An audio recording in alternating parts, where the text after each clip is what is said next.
नमस्कार बच्चों, मैं अंकुर गुप्ता नया चैप्टर आज आपके सामने लेकर आया हूं बेटे। Basis of accounting, chapter number 4। Chapter 2 basic accounting terms हमने खत्म करा। आज चैप्टर 4 हम शुरू कर रहे हैं बेटे, बेसिस ऑफ अकाउंटिंग। क्या चैप्टर है ये ध्यान से समझना। इसके बाद, इस चैप्टर के बाद ही मैं बेटे आपको 5th चैप्टर जो प्रैक्टिकल क्वेश्चंस का चैप्टर है वो करा पाऊंगा, जिसका नाम है अकाउंटिंग इक्वेशन। उसके लिए ये चैप्टर समझना इक्वली इंपॉर्टेंट है जितना बेसिक अकाउंटिंग टर्म्स था बेटे। क्या होता है बेसिस ऑफ अकाउंटिंग? बेसिकली बेटे बेसिस ऑफ अकाउंटिंग बोलूं या फिर इस चैप्टर का नाम मैं मेथड्स ऑफ अकाउंटिंग बोलूं, एक ही बात है बेटे। अकाउंट्स बनाने के दो मेथड है हमारे कोर्स में। अकाउंट्स प्रिपेयर करने के, अकाउंट्स बनाने के। सर अकाउंट्स बनाने के दो मेथड है का क्या मतलब हुआ? बेटे अकाउंट्स का मेन मोटिव क्या है? प्रॉफिट निकालना। लास्ट क्लास में मैंने आपको समझाया था बेटे, एक होता है हमारा अकाउंटिंग ईयर, है बच्चों, अकाउंटिंग ईयर। जिस साल के आप खाते बनाते हो, अकाउंट्स बनाते हो, उसको हम बोलते हैं अकाउंटिंग ईयर। और याद करो मैंने आपको बोला था अकाउंट्स हमेशा ईयरली बनते हैं, सालाना बनते हैं। तो जिस साल के मैं प्रॉफिट्स निकालता हूं, जिस साल के मैं अकाउंट्स प्रिपेयर करता हूं, उस साल को हम अकाउंटिंग ईयर बोलते हैं। अकाउंटिंग ईयर में भी बेटे कैलेंडर ईयर और बच्चों फाइनेंशियल ईयर, ये सब मैं आपको पढ़ा चुका हूं लास्ट क्लास के अंदर। अकाउंटिंग ईयर कौन सा ईयर होता है बेटे? जिस साल के आप रिकॉर्ड्स मेंटेन करते हो, अकाउंट्स मेंटेन करते हो बेटे, उस साल को हम अकाउंटिंग ईयर बोलते हैं। अकाउंटिंग ईयर हमारा बेटे 12 मंथ्स का होता है, हमेशा 12 महीने के खाते बनाए जाते हैं बेटे। कैलेंडर ईयर 1 जनवरी से शुरू होकर 31 दिसंबर को खत्म होता है, और financial year 1 April of current year, इस साल के 1 अप्रैल से शुरू होकर अगले साल के 31 मार्च तक जाता है।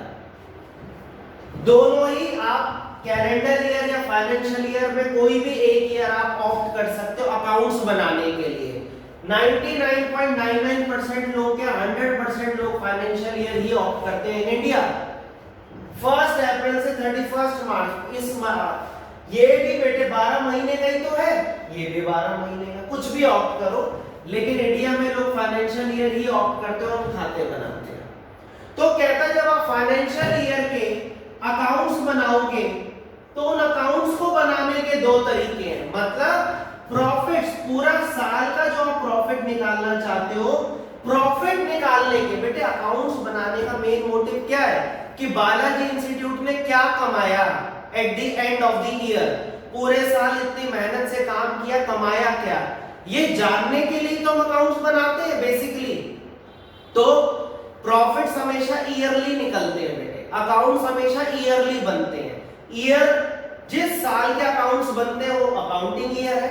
अकाउंटिंग ईयर चाहे मैं कैलेंडर ईयर के खाते बनाऊं, चाहे मैं फाइनेंशियल ईयर के खाते बनाऊं, ये मेरी मर्जी है, लेकिन मैं फाइनेंशियल ईयर के खाते ही बनाता हूं प्रैक्टिकली। अब बेटे प्रॉफिट निकालना ही अकाउंट्स का मेन मोटिव होता है बेसिकली। तो प्रॉफिट निकालने के या अकाउंट्स बनाने के दो मेथड है बच्चों, इस चैप्टर में हम वही पढ़ रहे हैं। पहला मेथड है cash method of accounting. Profit निकालने के या अकाउंट्स बनाने के दो तरीके हैं, कैश मेथड और दूसरा है बेटे accrual method of accounting.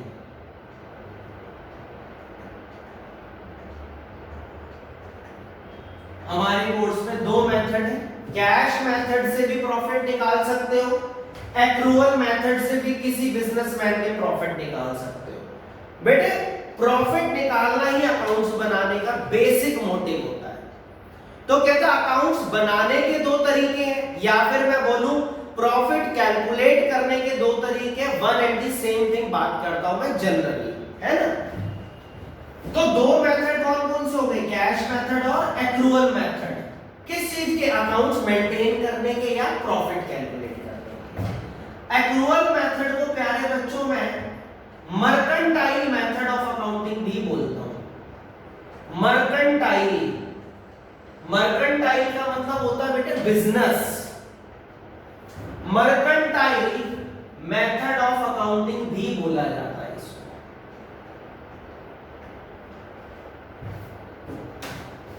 Accrual method is also known as mercantile method of accounting। मैंने आपको बताया ना बेटे, एक ही आदमी के दो नाम भी तो हो सकते। घर पे हम उसको मुन्ना बोलते हैं, बाहर जाके वो राकेश हो जाता है, व्हाटएवर, प्रोडक्ट तो सेम ही रहता, आदमी तो सेम ही रहता। तो एक ही मेथड है, उसके दो नाम है, एक्रूअल मेथड या मर्केंटाइल। मर्केंटाइल मतलब बिजनेस बोलते हैं जनरली। अब बेटे क्या फर्क है, पूरी दुनिया कौन सा मेथड अप्लाई करती है ये मैं आपको बता रहा हूं। बेटे खाली इंडिया नहीं, पूरे वर्ल्ड के अंदर जितने भी बिजनेसमैन हैं, पूरे वर्ल्ड में, इन द एंटायर वर्ल्ड, जितने भी बिजनेसमैन अपने अकाउंट्स बनाते होंगे। एब्सोल्युटली सर, अगर बिजनेसमैन को यही नहीं पता at the end of the day वो कमाता क्या है, उसका बिजनेस करने का फायदा क्या है, कैसे वो अपने टारगेट अचीव कर पाएगा। आज मुझे पता ही नहीं है मैं बालाजी से क्या कमाता हूं, मेरा टारगेट है कि मुझे हर साल 50 लाख कमाने हैं, कैसे मैं अपना वो टारगेट अचीव करूंगा जब मुझे पता ही नहीं है आज मैं क्या कमाता हूं। तो हर एक बिजनेसमैन बच्चों अपने प्रॉफिट्स जरूर कैलकुलेट करता है ईयरली बेसिस पर पूरे वर्ल्ड में। और प्रॉफिट कैलकुलेट करने के पूरे वर्ल्ड में दो ही मेथड है, कैश मेथड और एक्रूअल मेथड। बट आज मैं आपको बता रहा हूं बेटे, पूरी दुनिया के अंदर सिर्फ एक्रूअल मेथड ही फॉलो किया जाता है। Nobody follows cash method of accounting. कोई भी कैश मेथड ऑफ अकाउंटिंग को फॉलो ही नहीं करता, कोई भी नहीं पूरी दुनिया में, इवन इन इंडिया ये है ही नहीं, ये एग्जिस्ट ही नहीं करता कैश मेथड आज की डेट में।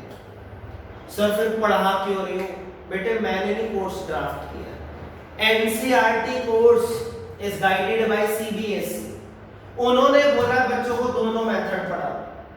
हालांकि मैं बिल्कुल पक्ष में नहीं हूं। जब आपको कैश मेथड रियल लाइफ में होता ही नहीं है, आप इनफैक्ट ऑस्ट्रेलिया, अमेरिका, यूके कहीं भी चले जाओ, everywhere we follow accrual method of accounting. Even in Balaji Institute we follow accrual method of accounting. Reliance company follows accrual method of accounting. बेटे कैश मेथड ऑफ अकाउंटिंग जो है, इस method से जो प्रॉफिट निकाला जाता है वो कोई भी नहीं निकालता।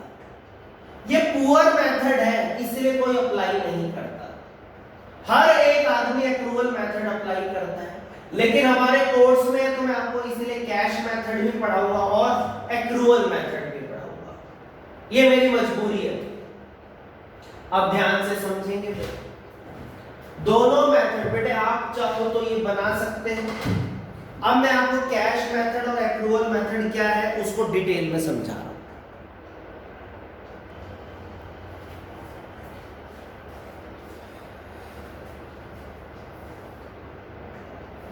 अब बेटे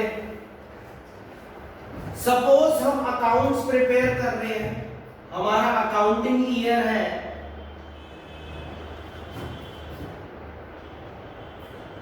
2019-20, हम फाइनेंशियल ईयर फॉलो करते हैं।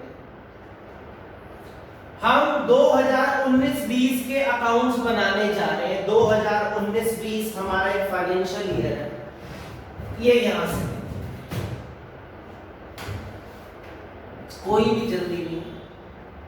1 अप्रैल 2019 से लेकर 31 मार्च 2020 हम इस पूरे साल के अकाउंट अकाउंट्स बनाने जा रहे हैं।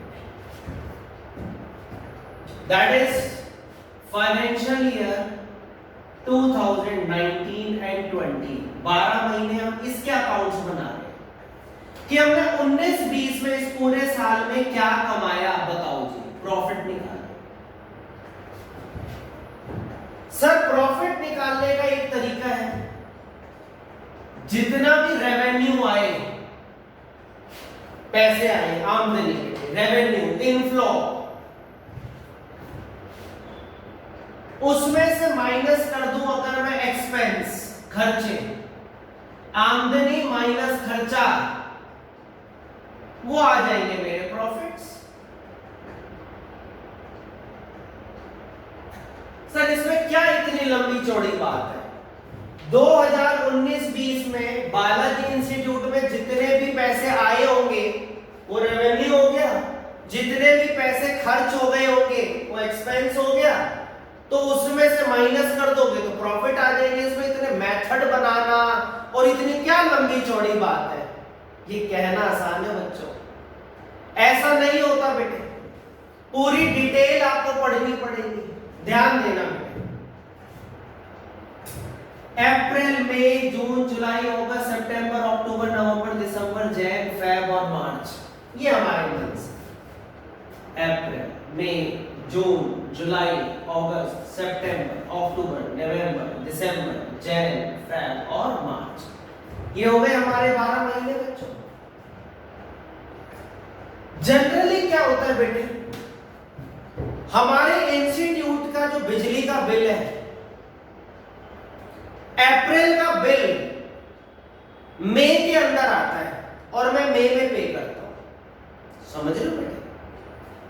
सपोज अभी अप्रैल चल रहा है, अप्रैल में मैंने कितनी बिजली यूज करी वो रीडिंग लेने आएगा 30 अप्रैल को। सपोज 30 अप्रैल को वो बिल की रीडिंग लेने आया बिजली के मीटर की, और मेरे पास बिल आया 5th ऑफ मई को, बिल आ गया 28,000 रुपए का बालाजी इंस्टीट्यूट का, और बेटे मैंने उसको 10 मई को पे भी कर दिया BSES को। आप बात समझ लो बेटे, पूरे अप्रैल के अंदर हमने बालाजी इंस्टीट्यूट में कितनी बिजली की खपत करी। मीटर रीडर आया 30 अप्रैल को, 1 अप्रैल से 30 अप्रैल की रीडिंग ली उसने, कितना यूज हुआ। हर महीने की आखिरी तारीख को मीटर रीडर आता है, 1-2 दिन आगे पीछे हो सकता है बेटे।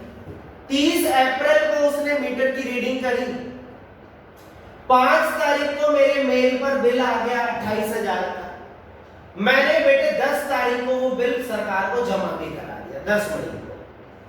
हर बार ऐसे ही होता है, अप्रैल का बिल मैं मई में, मई का बिल जून, जून का जुलाई, ऐसे ऐसे चलता है। ऐसे ही बच्चों मार्च मंथ आ गया, जो मेरे अकाउंटिंग ईयर का आखिरी साल है। मार्च का बिल, ध्यान देना बेटे, अगला साल शुरू हो गया, अगला फाइनेंशियल ईयर शुरू हो गया 1/4/2020 से लेकर 31 मार्च के बाद अगले दिन यही हो गया 1 अप्रैल, नेक्स्ट डे हो गया, और 31 मार्च 2021 तक नेक्स्ट फाइनेंशियल ईयर स्टार्ट हो गया।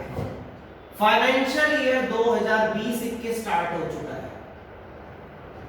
इसके बेटे मैं तो हर साल प्रॉफिट निकालता हूं, इस साल के भी निकालूंगा, इस साल के भी निकालूंगा, अगले साल के भी, इससे पहले भी प्रॉफिट निकालता जा रहा था।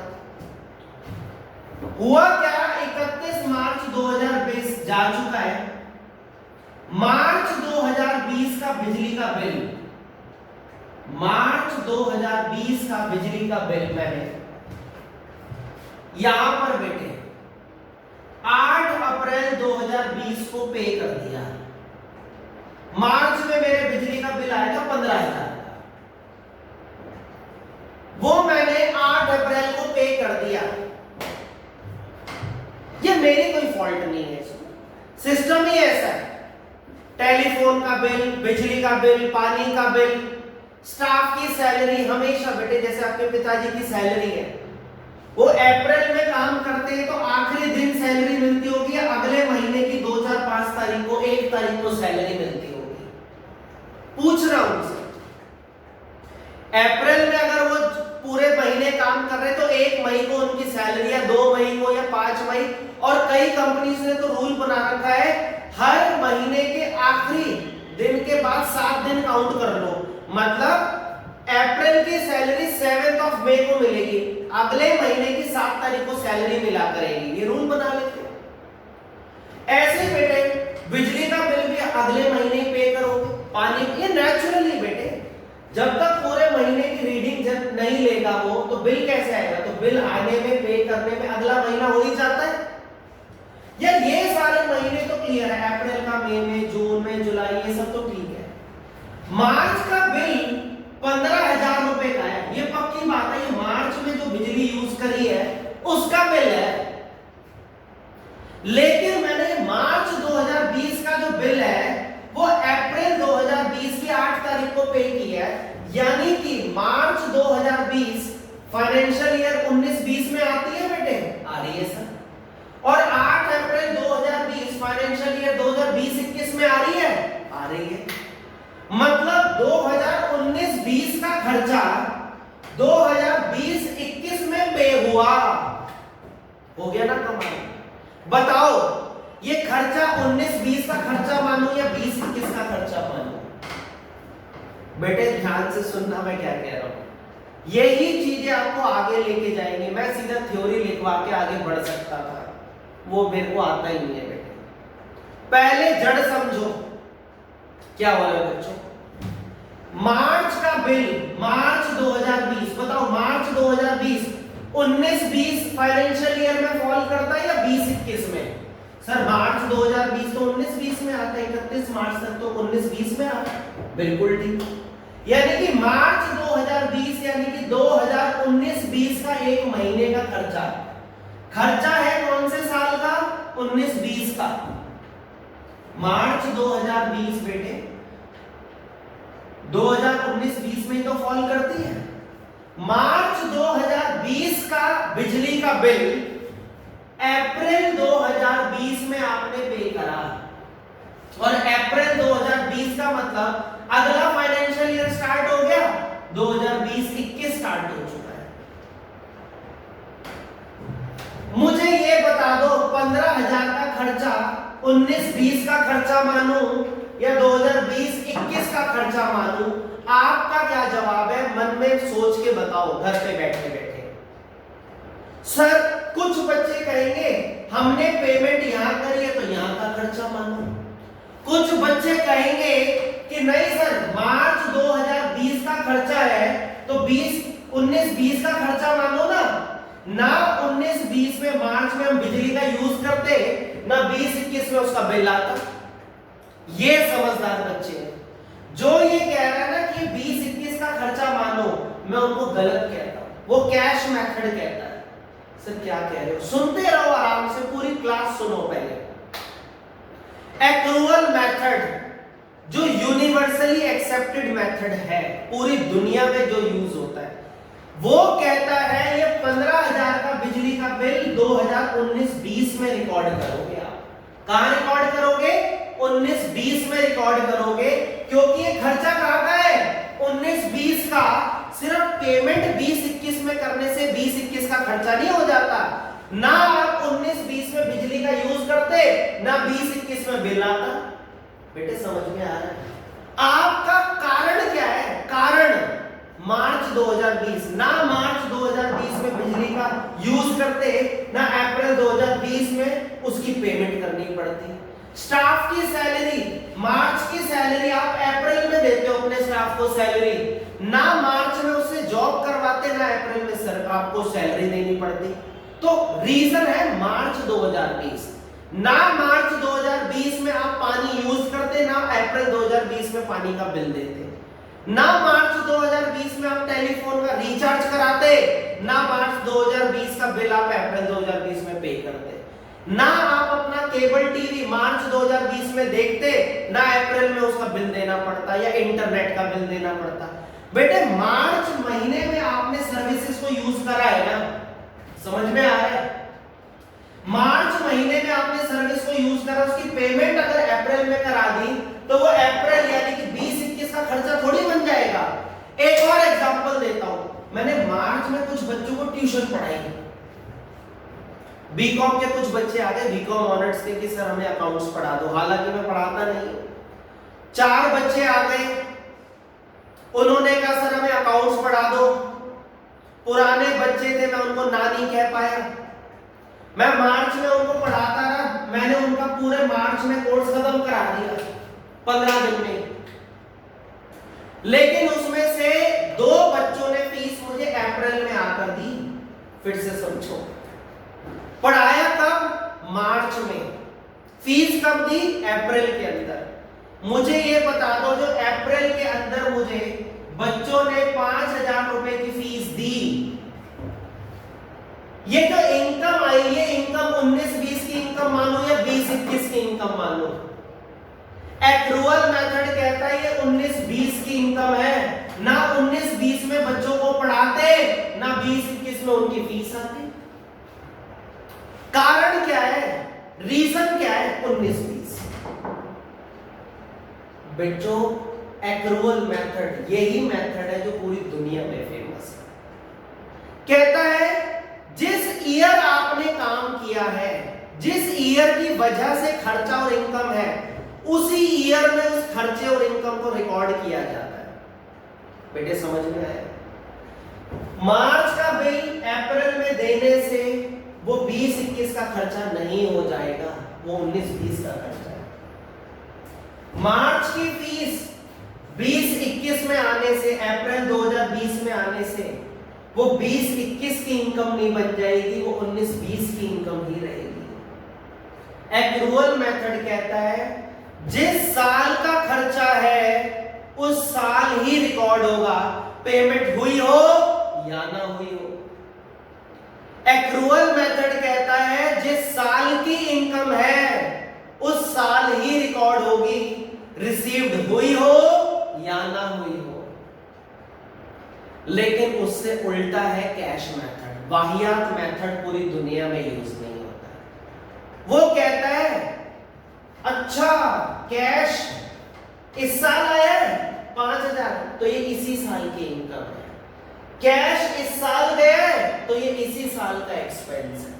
कैश मेथड में ध्यान देना बेटे, 2 मेथड पढ़े ना हमने,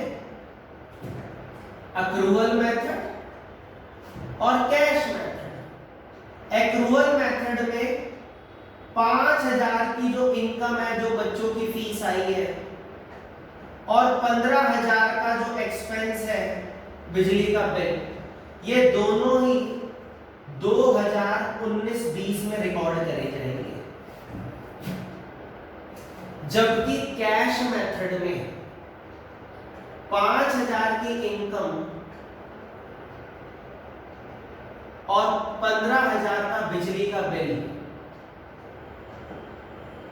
दोनों ही साल 2020-21 में रिकॉर्ड करे जाएंगे।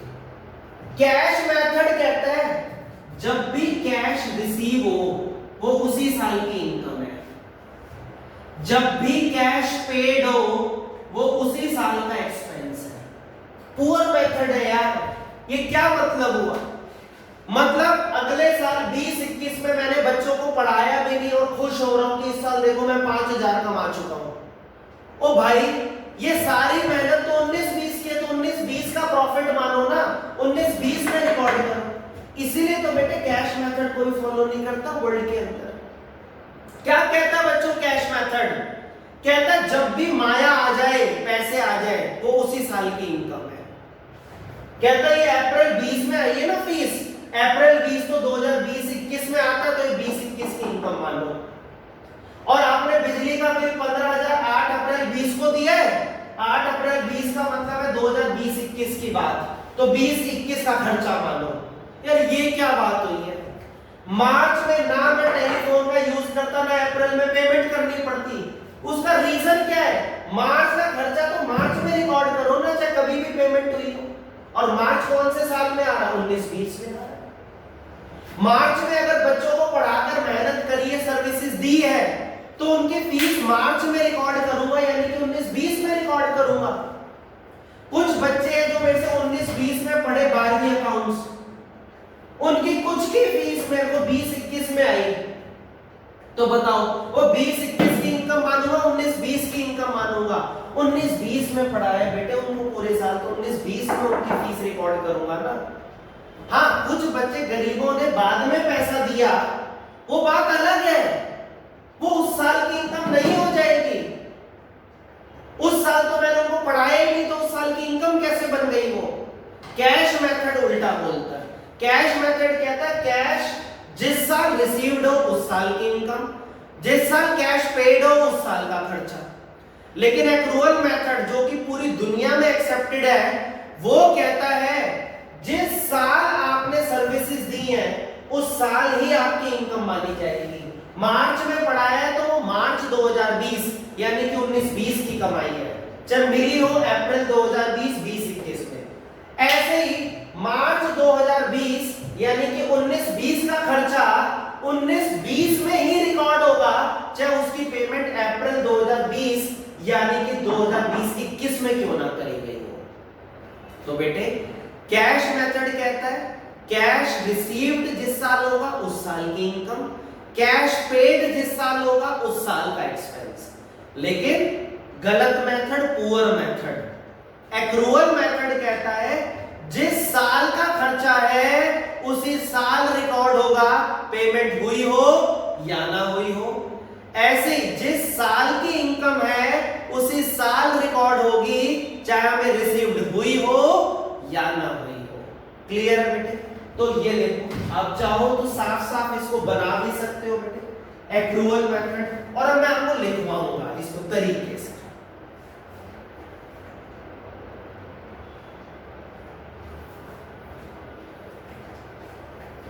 देखो बेटे ये थ्योरी हो गई कैश मेथड ऑफ अकाउंटिंग की, कि क्या होता है कैश मेथड ऑफ अकाउंटिंग। अभी अभी समझाया बेटे, पुअरेस्ट मेथड है, पूरी दुनिया में इसको एक्सेप्टेंस नहीं मिली है, हमारे को थ्योरेटिकली इसको एग्जामिनेशन एंगल से पढ़ना है, दैट्स इट। क्या कहता है? In cash method of accounting transactions are recorded when cash is received और पेड। कैश कब आ रहा है, कैश कब जा रहा है, उस बेसिस पर ट्रांजैक्शंस को रिकॉर्ड किया जाता है। In other words revenue is recognised, मतलब income is recorded when cash is received. जब भी कैश आएगा हम कहेंगे कमाई आ गई, जबकि वो चाहे पिछले साल की कमाई हो, आप इस साल में ही रिकॉर्ड करोगे। ऐसे ही कहता है expenses are recorded when cash is paid.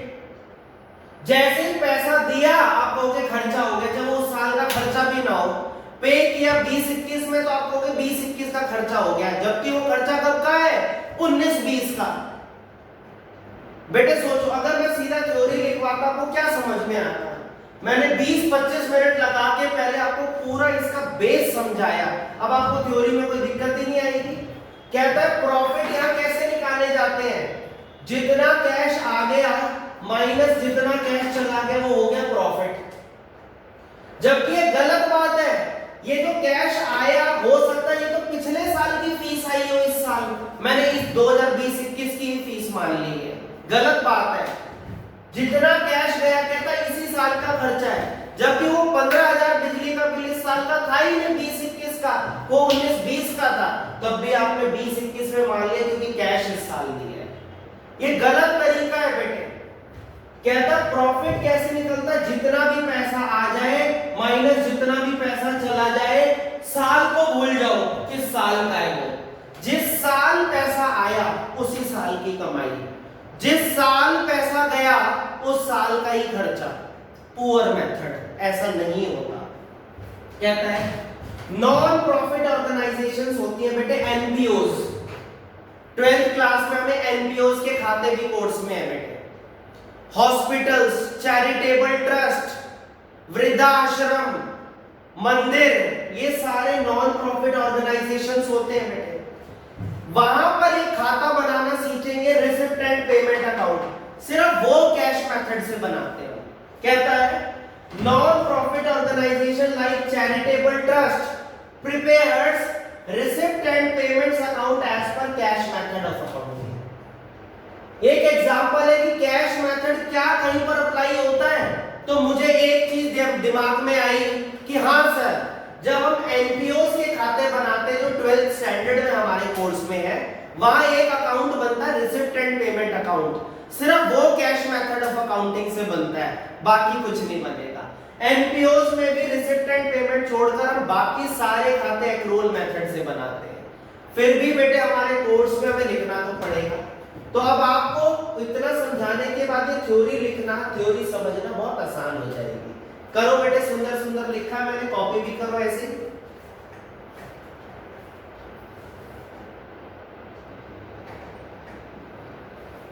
अब देखो बेटे, कैश मेथड ऑफ अकाउंटिंग के एडवांटेजेस और डिसएडवांटेज पढ़ा रहा हूं मैं आपको। हालांकि देखो बेटे, मैं फिर कह रहा हूं, ये मेथड पुअर मेथड है, इसके एडवांटेज शर्मनाक है, जबरदस्ती की एडवांटेजेस है। हाँ, इसकी सारी क्या होंगी डिसएडवांटेज, कोई भी यूज नहीं करता इस मेथड को। जबरदस्ती के एडवांटेजेस है, इसलिए लिखवा रहा हूं कोर्स में। इस मेथड में सिर्फ अवगुण है बेटे, प्रॉब्लम से प्रॉब्लम है। इसकी डिसएडवांटेजेस जरूर है, एडवांटेज कोई नहीं, लेकिन लिखनी पड़ेगी। देखो बेटे, पहली एडवांटेज क्या लिखी है कैश मेथड की? कहता है it is a very simple method of accounting which is suitable for small businesses. छोटे व्यापारियों के लिए बहुत आसान सा मेथड है। और जनरली बेटे जो छोटे व्यापारी होते हैं, रेहड़ी वाले, खोमचे वाले, उनको क्या पता है एक्रूअल मेथड क्या होता होगा? उनको क्या लगता है, जो गले में कैश बच गया पूरे दिन के अंत में वही उनका प्रॉफिट है। उनको नहीं पता पिछले साल का कमाई, अगले साल की कमाई, क्या वो पूरे साल के अकाउंट्स वगैरह मेंटेन करते हैं? नहीं सर। छोटे दुकानदार बेटे हमारे, जो गले में पड़ा है वही प्रॉफिट है। तो ये क्या है, स्मॉल बिजनेसमैन जिनको पता ही नहीं, नया फाइनेंशियल ईयर भी स्टार्ट हो गया, मार्च के बाद भी काम ऐसे ही चल रहा है, कुछ नहीं पता। तो बेटे कैश मेथड जहां पर बहुत सिंपल है, वहां पे हमें नहीं सोचना अगले साल का खर्चा, पिछले साल का, सिंपल। दूसरा, जहां पर सुटेबल किनके लिए, जहां पर most of the transactions are on cash basis, जहां पर सारा काम कैश में होता है, वो लोग इसको फॉलो कर सकते हैं, उनको सुटेबल है, लेकिन कोई फॉलो नहीं करता। फिर मैं कह रहा हूं ये जबरदस्ती के एडवांटेजेस है, कोर्स में इसलिए लिख रहे हो बच्चों। पूरे वर्ल्ड में कहीं कैश मेथड फॉलो नहीं किया जाता, बार बार बोल रहा हूं, लेकिन हमें फिर भी लिखना है। हम कह रहे हैं सिंपल मेथड है, छोटे व्यापारी इसको फॉलो कर सकते हैं, ये उनके लिए सूटेबल है जहां पर ज्यादातर ट्रांजैक्शन, जहां पर ज्यादातर सेल और परचेज कैश में होती है। और तीसरा बेटे कहता है ये लेस टेक्निकल है। देखो एक्रूअल टेक्निकल तो है, उसमें सोचना पड़ेगा, अरे ये तो पिछले साल का खर्चा है, इस साल पे करने से इस साल का नहीं बनेगा, पिछले साल में रिकॉर्ड करना पड़ेगा, उसमें टेक्निकलिटीज है, सोचना पड़ता है। ये कहता है तो बड़ा सिंपल है, it is less technical as compare to accrual method, because in this method very few estimates and judgements are required. हमें कुछ भी अंदाजा नहीं लगाना, कुछ सोचना नहीं है, जिस साल की पैसा आ रहा है उस साल की कमाई, जिस साल पैसा जा रहा है उस साल का ही खर्चा, कुछ नहीं सोचना। जबरदस्ती के 3 एडवांटेजेस लिख दिए। हाँ, इसकी डिसएडवांटेजेस जरूर है। पहली, this method does not give true and fair view. ये बेटे सच्चे प्रॉफिट और लॉस कभी नहीं निकाल सकता। It means correct calculation of profits and losses of an accounting year cannot be calculated by this method. पढ़ाया पिछले साल, फीस इस साल आई, तो मैं कह रहा हूं ये इसी साल की इनकम है, और इस साल तो हो सकता है मैंने पढ़ाना ही छोड़ दिया हो, तो कमाई कहां से आई? इस साल हो सकता है मैंने पढ़ाना छोड़कर रियल एस्टेट का कोई और बिजनेस कर लिया हो, लेकिन इस साल क्योंकि पिछले साल वाले बच्चों की फीस आ गई, वो इस साल की इनकम मान ली जाती है कैश मेथड में। तो वो कहता है अगर इस साल की इनकम मान लोगे तो ये तो गलत बात है। इस साल जब इनकम है ही नहीं, ट्यूशन सेंटर आपने बंद कर दिया, आप रियल एस्टेट का काम कर रहे हो, कुछ और काम कर रहे हो, तो इस साल के प्रॉफिट कैसे बन गए? इस साल का खर्चा कैसे हो गया? बिजली का बिल तो पिछले साल का था। तो कहता है कभी भी करेक्ट कैलकुलेशन ऑफ प्रॉफिट और लॉस इस मेथड से नहीं आता, कभी भी नहीं आता।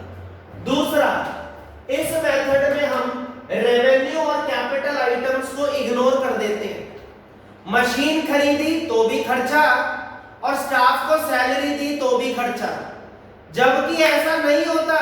मशीन खरीदना खर्चा नहीं होता, मशीन खरीदना एक एसेट होती है। स्टाफ की सैलरी देना एक खर्चा होता है। याद करो चैप्टर 2 में रेवेन्यू एक्सपेंडिचर, कैपिटल एक्सपेंडिचर पढ़ाया था। रेवेन्यू एक्सपेंडिचर होते डे टू डे खर्चा, कैपिटल एक्सपेंडिचर होते ऐसे खर्चे जो सालों में एक बार होते हैं। यहां पर कैश मेथड में हम कुछ नहीं, हम कह रहे जेब से पैसा जा रहा है, एक्सपेंस हो गया, वो रेवेन्यू एक्सपेंस है, कैपिटल एक्सपेंस है, कोई मतलब नहीं है। पैसा आ रहा है, इनकम हो गई, वो रेवेन्यू इनकम है, कैपिटल इनकम है, कोई मतलब नहीं है। कैश मेथड में हमें रेवेन्यू और कैपिटल आइटम्स में कोई डिफरेंस ही नहीं करते, जबकि रियल लाइफ में एक्रूअल मेथड जब हम फॉलो करते हैं, हम रेवेन्यू एक्सपेंस को ही सिर्फ एक्सपेंस मानते हैं, कैपिटल एक्सपेंस को एक्सपेंस ना मान के एसेट मानी जाती है।